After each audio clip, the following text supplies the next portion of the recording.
নবীজি বললেন 7টা কাজ আছে, এগুলো করলে তোমরা ধ্বংস হয়ে যাবে। সাহাবা একরাম বসে থাকেন নাই, ক্বালু ইয়া রাসূলুল্লাহ ওয়া মা হুন্না, যে 7টি কাজ করলে ধ্বংস হয়ে যাব সেই কাজগুলো কি আমাদেরকে বলে দেন।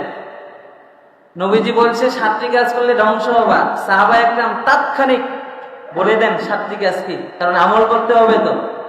হ্যাঁ, সাহাবা একরাম আমলের পাগল ছিলেন। তো নবীজি 1 নম্বরে বললেন আশশিরকু বিল্লাহ, আল্লাহর সাথে শিরিক করা। 1 নম্বর কাজ কি? আল্লাহর সাথে শিরিক করা।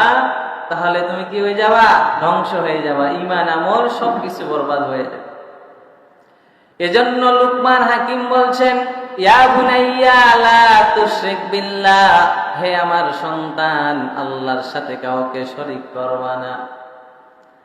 অন্য হাদিসে নবী বলেন, ওয়া ইন কুতিলতা ওয়া হুররিকতা, তোমাকে যদি আগুনে পুড়িয়ে দেওয়া হয়, তোমাকে যদি আগুনে পুড়িয়ে দেওয়া হয়, ওয়া ইন হুররিকতা, অথবা তোমাকে যদি বেঁধে রাখা হয়, বন্দুকের নলা যদি তোমার মাথায় ধরে বলা হয় আল্লাহর সাথে শিরক করো, তারপরেও তুমি শিরকি করবা না। ওয়া ইন কুতিলতা ওয়া হুররিকতা, তোমাকে যদি জ্বালিয়েও দেওয়া হয়, তারপরেও তুমি কখনো শিরকি করবা না। নবীজি বললেন, উম্মত, শিরকের গুনাহ মারাত্মক গুনাহ, শিরকের গুনাহ আল্লাহ তাআলা মাফ করেন না। নাউজুবিল্লাহ। দুনিয়ার সব গুনাহ আল্লাহ মাফ করতে পারেন, মাফ করেন, কিন্তু শিরকের গুনাহ মাফ করেন না। ইল্লা মান তাওবা, কিন্তু যারা তাওবা করবে আল্লাহ পাক তার গুনাহগুলো মাফ করে দিবে। তাওবা করতে দেরি, গুনাহ মাফ হতে দেরি নয়। কোন বান্দা যদি গুনাহ করে, শিরকি করে, আল্লাহর কাছে খালেস দিলে, তওবা করলে, কালমা পড়ে মুসলমান হয়ে গেলে আল্লাহ পাক তাকে মাফ করে দেন। তো আল্লাহ তাআলা রহমান, দয়াময়, দয়ালু। তাহলে 1 নাম্বার কাজ কি ছিল বলেন? শিরকি করা যাবে না। এখন তো মুসলমানের ঘরে নাস্তিক জন্ম নিচ্ছে। মুসলমানের সন্তান, নাম কত সুন্দর, শাহরিয়ার, কবির, আরো কত সুন্দর সুন্দর নাম, কিন্তু এমন এমন কথা বলতেছে সরাসরি কোরআন এবং হাদিস বিরোধী। আছে না নাই? সরাসরি কোরআন এবং হাদিস বিরোধী। অথচ মুসলমানের ঘরের বাচ্চা, মুসলমানের ঘরের সন্তান, তাকে বন্দুকের নল মাথায় ধরাও হয়নি, এই গুলি করব, বল যে আল্লাহ সমকক্ষ অন্য কেউ আরো আছে, আল্লাহ যতটুকু ক্ষমতাবান, দেব দেবীরাও ততটুকু ক্ষমতাবান, বল না হলে গুলি করব। কেউ বলে নাই। অথবা বলে নাই যে তোমাকে আগুনে পুড়িয়ে হত্যা করা হবে, নমরুদের মতো। নমরুদ যখন ইব্রাহিম নবীকে আগুনে হত্যা করার জন্য পরিকল্পনা করলেন, নমরুদের দাবি ছিল, ইব্রাহিম সব খোদা বাদ দে, তোমার খোদা বাদ দাও, আমাদের দেব দেবীর পূজা করো, অগ্নির পূজা করো। ইব্রাহিম নবী মানছিলেন? মানেন নাই। তো এই জন্য বলছে, তোমাদেরকে যদি আগুনের সামনে আগুনে পুড়িয়েও দেওয়া হয়, তারপরেও তোমরা কার সাথে শিরক করবে না? আল্লাহর সাথে করবে না। 1 নাম্বার গেল আল ইশরাকু বিল্লাহ, আল্লাহর সাথে শিরক করা যাবে না। 2 নাম্বার ওয়াস-সিহরু, জাদু টনা করা। সিহর মানে কি? আমাদের একটি ভুল প্রবাদ বাক্য আছে। কি প্রবাদ বাক্য বলেন? ভুল প্রবাদ বাক্য আছে। আমাদের অনেকেই বলেন সেহরি খাবেন না, বলে কি বলে না? সেহরি মানে কি? জাদু। আর সাহরুন মানে রাতের খাবার। কথা বুঝাইতে পারলাম?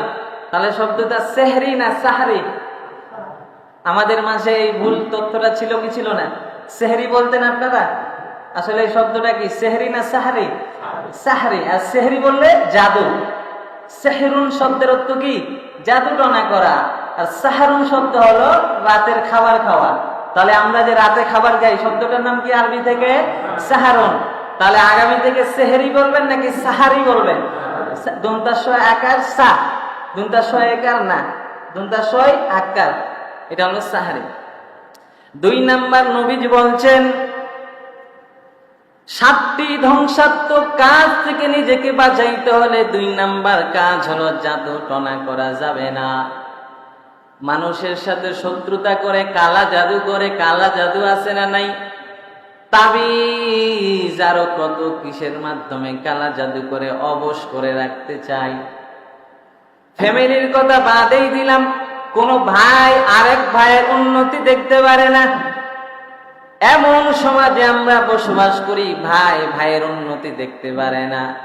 এরে নবীর উম্মতের দল, আল্লাহর নবী বলেন জাদু এমন খারাপ জিনিস, কোন বান্দা যদি কোন বান্দার জন্য কালা জাদু করে, ওর যত আমল আছে বরবাদ হয়ে যাবে, সব আমলগুলো ধ্বংস করে দিবে কে? কালা জাদু করবা না, মানুষকে বশ করবা না, অন্যের উন্নতি দেখে তুমি নিজেকে জ্বলন হিসাবে নিবা না, অন্যের উন্নতি দিকে হিংসা করবা না। জাদু টনা করা কবিরা গুনাহ, হারাম। এরে নবীর উম্মতের দল, একজনের উন্নতি দেখে তোমার জ্বলন শুরু হয়ে গেল, কিভাবে তাকে নিচে নামানো যায় এই চিন্তা তোমার ভিতরে ঢুকে গেল। অথচ সাহাবা একরাম আর নবীর আমলগুলো পড়ে দেখেন, ওরা কখনো কাউকে দেখে হিংসা করতেন না।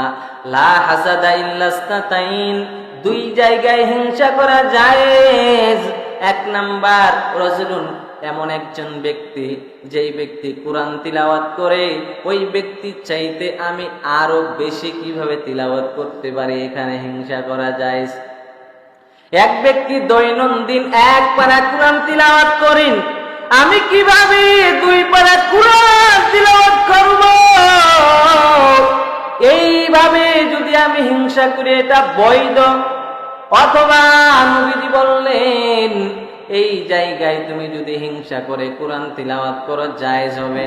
দিনের কাজে, ইসলামের কাজে, সওয়াবের কাজে, আমলের ক্ষেত্রে যদি তুমি হিংসা করো সেটাও বৈধ। একজন দৈনিক 20 রাকাত নফল নামাজ আদায় করেন, আপনি 40 রাকাত কিভাবে আদায় করবেন যদি আপনার অন্তরে হিংসা হয়? এই জায়গায় হিংসা করা জায়েজ। একজন 10 তলা বিল্ডিং এর মালিক, আপনি যদি বলেন 11 তলা না হইলে ঘুম আসবে না, জায়েজ নাই, হারাম। একজনে 10 কোটি টাকার মালিক, আপনি কিভাবে 11 তলা বিল্ডিং এর মালিক হবেন?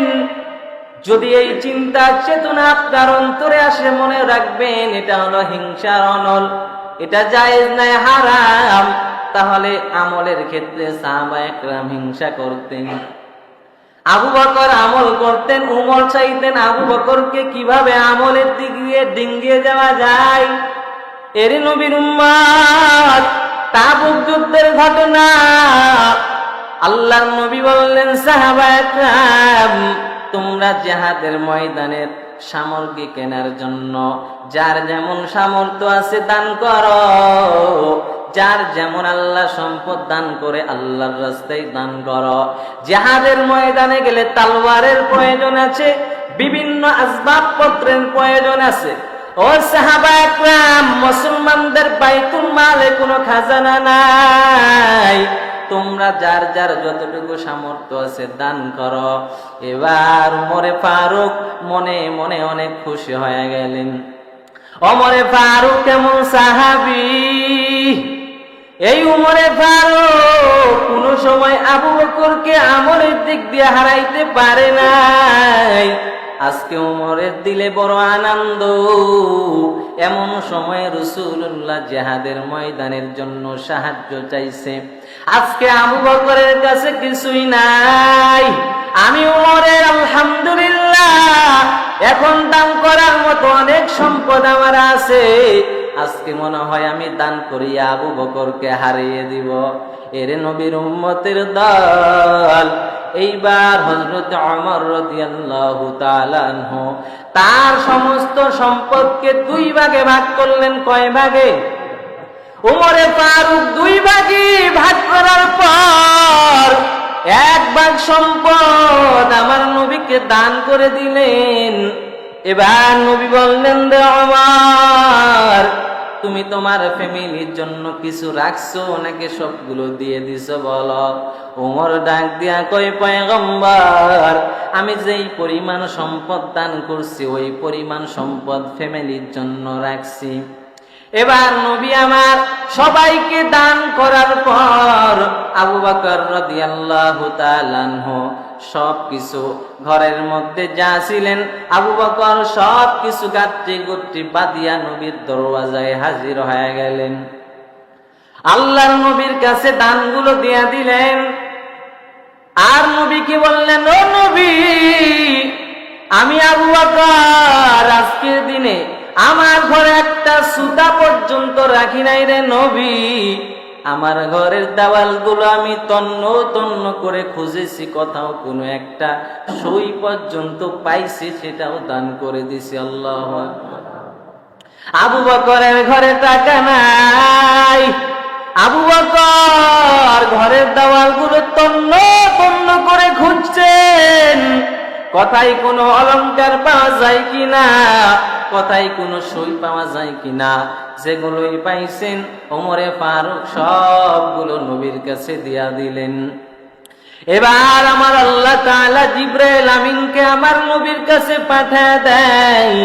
জিবরাইল আমিন আমার নবীর কাছে আইসা আমার নবীকে জিবরাইল আমিন সালাম জানাই, ও নবী আমার, আল্লাহ তাআলা আপনাকে সালাম জানাইছেন। নবীকে সালাম দেওয়ার পর জিবরাইল বললেন, ইয়া রাসূলুল্লাহ, আল্লাহ পাক আপনার সাথে সাথে আজকে আল্লাহ পাক আবু বকরকেও সালাম জানাইছেন। বলেন সুবহানাল্লাহ। ও নবী আমার, আজকের আবু বকরের এই কর্মকাণ্ড দেখার পর,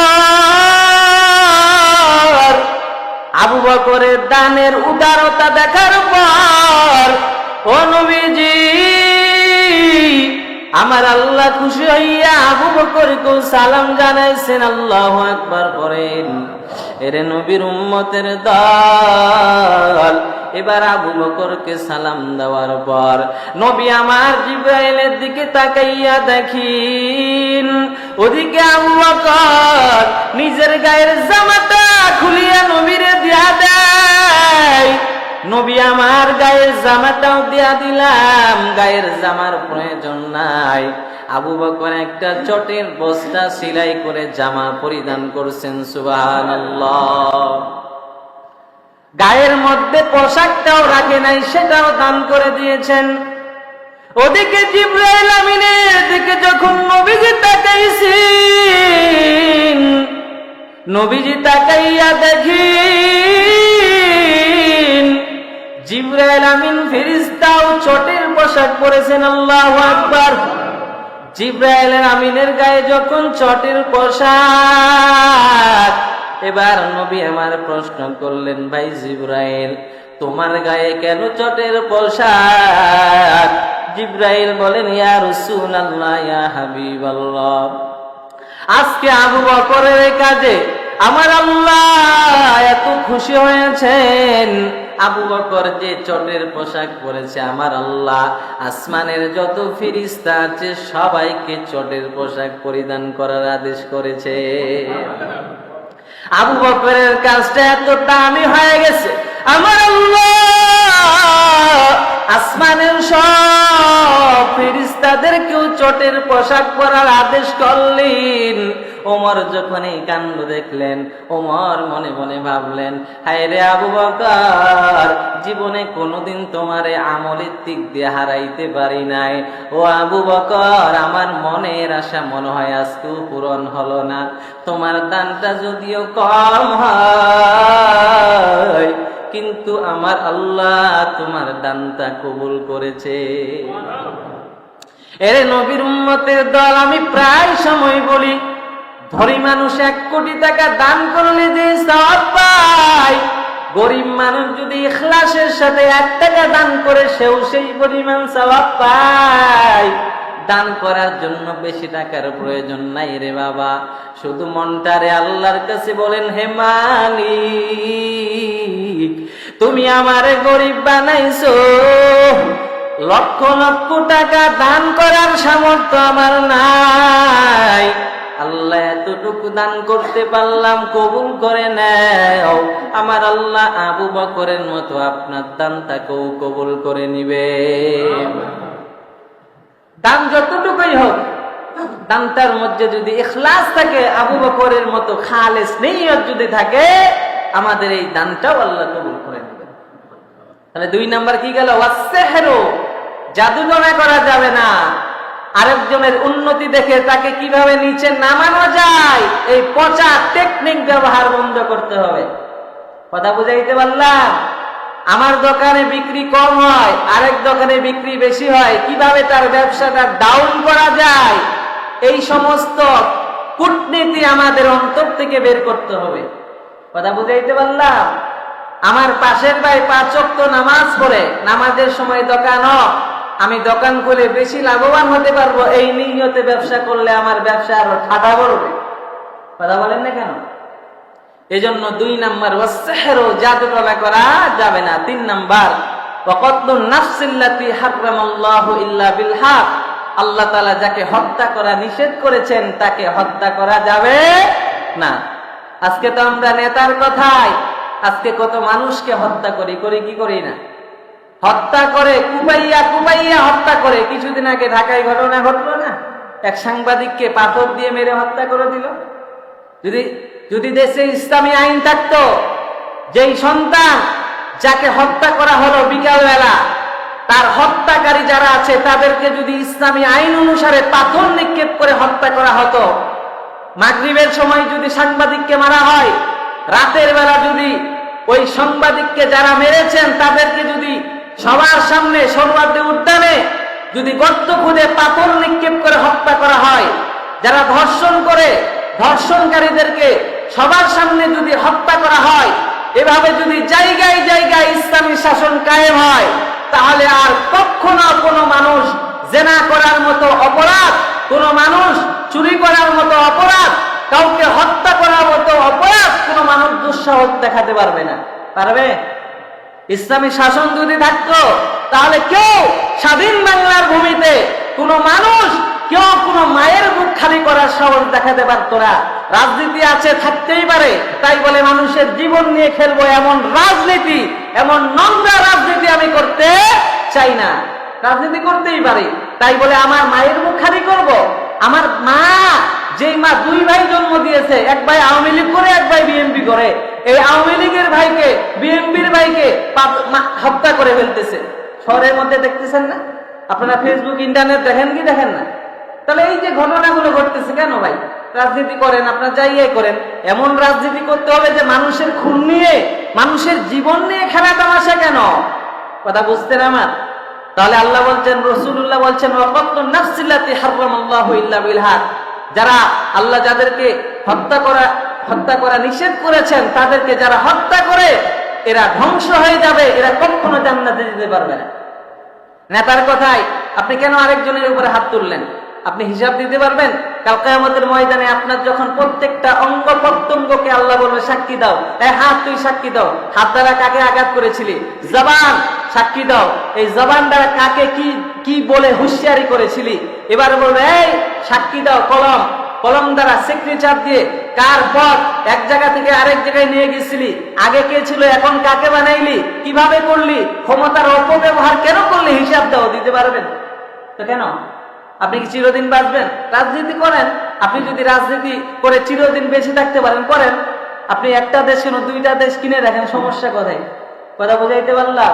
তাহলে আল্লাহ তাআলা যাদেরকে হত্যা করা নিষেধ করেছেন তাদেরকে যারা হত্যা করবে এরা কি হয়ে যাবে? ধ্বংস হয়ে যাবে, এদের ঈমান আমল সবকিছু কি হয়ে যাবে? বরবাদ হয়ে যাবে। এটা কয় নাম্বার গেল? 3 নাম্বার। 4 নাম্বার ওয়া আকলুর রিবা, সুদ খাওয়া। এবার বলবেন হুজুর এতক্ষণ পয়েন্টটা ঠিক ছিল, এখন তো আবার আপনি কোন দিকে ঢুকলেন? এটা কি ইসলাম বলে নাকি একটু বাইরে ঢুকে গেলেন আপনি? এতক্ষণ তো আলোচনা অনেক সুন্দর লাগলো, এখন আপনি এই জায়গাটা একটু কি বলতেছেন, কি বুঝাইতে যাচ্ছেন? আচ্ছা বুঝাচ্ছি, ধরেন 4 নাম্বার হলো আকলুর রিবা, সুদ খাওয়া। সুদ যারা খাবে, সুদ যারা দিবে, উভয় অভিশাপ প্রাপ্ত, এরা কখনো জান্নাতে যেতে পারবে না। হাদিসের মধ্যে, কোরআনের আয়াতে অসংখ্য জায়গায় সুদের ভয়াবহ পরিণাম সম্পর্কে বলা হয়েছে। আমি আপনাদেরকে সামান্য বলি। আল্লাহ তাআলা কোরআনুল কারীমে বলছেন, ওয়া আহাল্লাল্লাহুল বাইয়া ওয়া হাররামার রিবা, আল্লাহ তাআলা ব্যবসা হালাল করেছেন, সুদ খাওয়া হারাম করেছেন। ব্যবসা আল্লাহ তাআলা হালাল করেছেন, যেভাবে মনে চায় ব্যবসা করবা এই স্বাধীনতা দেয় নাই। ব্যবসা করো, কথা ঠিক, হালাল ভাবে করো। কিভাবে? হারাম ভাবে ব্যবসা করা যাবে না। গত শুক্রবারে মনে হয় বলেছিলাম যে এক দোকানে একটা জিনিস নাই, আপনি সেই জিনিসটা দ্বিগুণ দাম নিচ্ছেন, বলছিলাম না? তো এইভাবে ব্যবসা করলে এটা কি হবে না? হালাল হবে না, হারাম ঢুকে যাবে, সুদ ঢুকে যাবে। তারপরে মিথ্যা কথা বলে, মিথ্যা কসম করে পণ্য বিক্রি করা। আল্লাহর কসম, জিনিসটা 30 টাকা কিনছি, 40 টাকা দিলে না দিলে লাভই হবে না। আছে না নাই কিছু লোক কথায় কথায় কসম খায়, কসম মনে হয় কিনে রাখছে, কথায় কথায় কসম খাচ্ছে, আল্লাহর কসম এই জিনিসটা এত টাকা কিনছি, এত টাকা না দিলে আমার লাভই হবে না। এরকম লোক আছে না নাই? তো এই যে মিথ্যা কসম করে পণ্য বিক্রিটা, এই লোক জান্নাতে দিতে পারবে না। এই লোকের সাথে আল্লাহ কথাই বলবে না, তার দিকে তাকাবেনও না। সালাসাতুন লা ইয়ানজুরুল্লাহু ইলাইহিম ওয়া লা ইউযাক্কিহিম ওয়া লাহুম আযাবুন আলীম। এদেরকে কঠিন আযাব আল্লাহ পাক দিবেন। তাহলে আমরা ব্যবসা করতে রাজি, কিন্তু যেই লাইনগুলো হারাম আছে সেগুলো পরিত্যাগ করতে হবে। ব্যবসা করব, আমি একটা দিনে 10 টাকা কিনছি, 15 টাকা না বিক্রি করলে আমার লাভ কি হবে? আমার সংসার কিভাবে চলবে? কারেন্ট বিল কি দিব? এটা আলাদা কথা। আপনি লাভ করতে পারেন, আপনি 10 টাকার জায়গায় 20 টাকা লাভ করেন, স্বাভাবিক, যেটা মানুষ করে সচরাচর। তাই বলে আপনি বললেন 10 টাকার কিনাটা কেন 15 টাকা কিনা বললেন, এটা মিথ্যা। আপনি 10 টাকা জিনিস 15 টাকা বিক্রি করতেই পারেন, কারণ আপনার কিনা 10 টাকা, আপনি 15 টাকা বিক্রি করবেন না। তবে আপনি যদি বলেন আমি কিনছি 15, লাগবে 20, এই যে কিনছি 15, 10-এর জায়গায় মিথ্যা, এটা মিথ্যা হলো না? এই মিথ্যা কসম খাওয়া যাবে না। আমরা যারা দোকান করি, যারা ব্যবসা করি, ব্যবসার মধ্যে খুবই আমরা কিন্তু এগুলো ভেজাল জিনিস, এগুলো জিনিস খুব সতর্কতার সাথে ব্যবসা করতে হবে। তাহলে আল্লাহ বলছেন ওয়া আহাল্লাহুল বাইয়া ওয়া হারামার রিবা, সুদ খাওয়া যাবে না। এবার আসেন, রাসূলুল্লাহ হাদিসের মধ্যে বলেন, ক্বালা রাসূলুল্লাহ সাল্লাল্লাহু আলাইহি ওয়াসাল্লাম লানাল্লাহু আকিলার রিবা ওয়া মুকিলাহু ওয়া কাতিবাহু ওয়া শাহিদাহু ওয়া ক্বালাহুম সাওয়া। আল্লাহর নবী রাহমাতাল লিল আলামিন বলেন, আল্লাহ তাআলা অভিশাপ দিয়েছেন আকিলার রিবা, সুদদাতা, ওয়া মুকিলাহু, যারা সুদ খায়, ওয়া কাতিবাহু, যারা সুদের লেখক, ওয়া শাহিদাইহি, যারা সুদের সাক্ষীদাতা, ওয়া ক্বালাহুম সাওয়া, আর বলছেন সবার গুনাহ সমান। সুদের মধ্যে কয়েকটা ক্যাটাগরি আছে, আমি যদিও জানি না, কিন্তু হাদিস পড়ে জানতেছি আর কি। আকিলা রিবা, যে সুদ দেয়, ওয়া মুকিলাহু, যে খায়। আমি সুদ দিই, আপনি সুদ খান। তারপরে কি? ওয়া কাতিবাহু, একজন লেখকও লাগে। এই লেখক কয় তারিখে দিবে, কত টাকা সুদ, সাপ্তাহিক না মাসে না বছরে, লেখক। ওয়া শাহিদাইহি, আবার 2 জন সাক্ষী আসো, কারণ বিশ্বাস নেই তো। চোরের মন পুলিশ না, টাকা দিলে মারেও দিতে পারে, বলা তো যায় না। তো 2 জন সাক্ষী আই, এলাকার গণ্যমান্য ব্যক্তি সুদের সাক্ষী দেয়। আস্তাগফিরুল্লাহ, কি জবাব দিবেন বলেন? এলাকার যারা প্রতাপশালী গণ্যমান্য ব্যক্তি, সুদের সাক্ষী যে আপনি দিচ্ছেন, আপনি মনে করিয়েন না যে সুদ তো তারা খায়, আমার কিসের টেনশন? যে খাইলো, যে দিল, যে লেখলো, তার যে গুনাহ হবে, আপনারও সেই পরিমাণ গুনাহ হবে। তাহলে সুদের লেখক হওয়া যাবে না, সাক্ষীদাতা এটাও দেওয়া যাবে না, খাওয়া এটাও দেওয়া যাবে না, দিব এটাও দেওয়া যাবে না। কোনোভাবেই সুদের গুনাহ এটা মেনে নেওয়া যাবে না, এটা কোনোভাবেই জায়েজ না। আল্লাহ এবং তার রাসূলের কি আছে? অভিশাপ আছে, লানত আছে। গরিব মানুষ কয় টাকায় বা খাওয়াই করে, সপ্তাহে যদি ওর সুদের কিস্তি চালাইতে হয় 800 টাকা 1000 টাকা, তো লোকটা খাবে কি? হ্যাঁ, বুঝতেছেন কিছু আমার কথা? এটা গেল। এবার আসেন, এই যে সুদের সর্বনিম্ন গুনাহ কি? সুদের তো গুনার অনেকগুলো স্তর আছে, হাদিসের মধ্যে আছে আর রিবা হুরুবান, সুদের 70টা স্তর আছে। কয়টা? আরেক হাদিসে 73টা। কয়টা? 73টা। তার মধ্যে সর্বনিম্ন যে গুনাহটা, আইয়ানকিহার রাজুলু উম্মাহু, নিজের মায়ের সাথে জেনা করার সমতুল্য। নাউযুবিল্লাহি মিন যালিক। সর্বনিম্ন গুনাহ কিন্তু এটা সর্ব হাই লেভেলের গুনাহ এমনটা কিন্তু না। সর্বনিম্ন গুনাহ হলো নিজের মায়ের সাথে জিনা করা।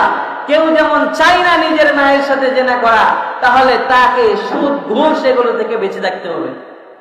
কথা বুঝাইতে পারলাম? সর্বনিম্ন গুনাহ, চিন্তা করেন যে কত জঘন্যতম কাজ এটা। আর সুদের ভয়াবহ এবং শাস্তির কথা অনেক আছে হাদিস এবং কোরআনে। কয় নাম্বার গেল বলেন? হ্যাঁ, 4 নাম্বার। 5 নাম্বার ওয়া আকলু মালিল ইয়াতিম, 5 নাম্বার ইয়াতিমের সম্পদ লুণ্ঠন করে খাওয়া। কার সম্পদ? ইয়াতিমের সম্পদ লুণ্ঠন করে যদি খাও, তোমার আমল ইমান সব কিছু বরবাদ করে দিবে কে? আল্লাহ তাআলা সূরা নিসা আয়াত নাম্বার 10 আল্লাহ বলছেন, ইন্নাল্লাযীনা ইয়াকুলুনা আমওয়ালাল ইয়াতামা যুলমা, যারা ইয়াতীমের সম্পদ জুলুম করে, অন্যায় করে, জবরদখল করে খায়। কার সম্পদ? বাবা নাই, মা নাই, মারা গেছে এমন সন্তান চাচার কাছে মানুষ হয়েছে, অথবা যে তার অভিভাবক তার কাছে আছে, তার বাবার রেখে যাওয়া সম্পদ তার কাছে জমা আছে। এই বাবার রেখে যাওয়া সম্পদ, ইয়েতিম সন্তানের সম্পদ গুলো তুমি জবরদখল করে খাচ্ছ, তাকে বুঝে দাও না, কাগজে কলমে তার হাতে তুমি সুপর্দ করো না।